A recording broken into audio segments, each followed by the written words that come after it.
We take in 7,000 vulnerable animals every year. There's so many heartbreaking stories, but Agatha is one that we'll remember for a very long time. Agatha is a stray lurcher who came into our care.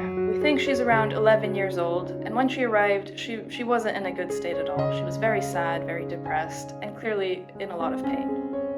She had this huge mass on the front of her ribcage, probably about the size of a melon. It was enormous. She was howling in her kennel, she seemed very depressed, she was even chewing on the bars. While we were waiting for Agatha to be booked in for her surgeries, it was again down to the animal care team and the behaviour team to keep her comfortable in her kennel. To stop her from biting the bars, we tied raggies to her kennel that she could play with instead. She had an anaesthetic.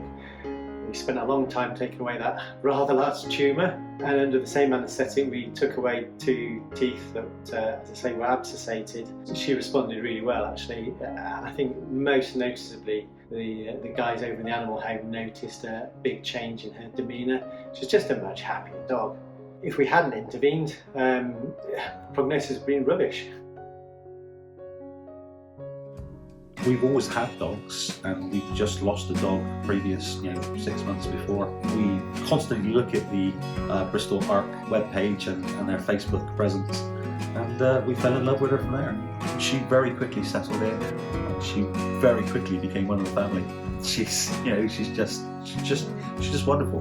These dogs desperately need a home, and it's so rewarding. Dogs need you, and they give so much back.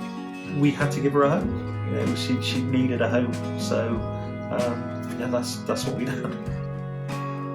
So one of the unique things about Bristol Animal Rescue Centre is that we have our animal care team, our behaviour team and our clinic team all working together at the same time on site.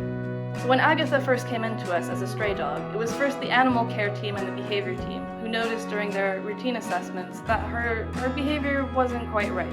Sometimes there isn't always a clearly visible sign of injury or pain in an animal, and the only way you know that they're in pain is because of a change in their behaviour. It's down to the behaviour team and their animal carers to pick up behavioural signs of pain that we can then flag to the clinic team so that they can look into and find the cause of them. Having the whole team working together means that we can identify welfare issues that might otherwise have gone unnoticed. Being able to help dogs like Agatha is exactly why we do what we do, and without our kind supporters we wouldn't be able to provide that help.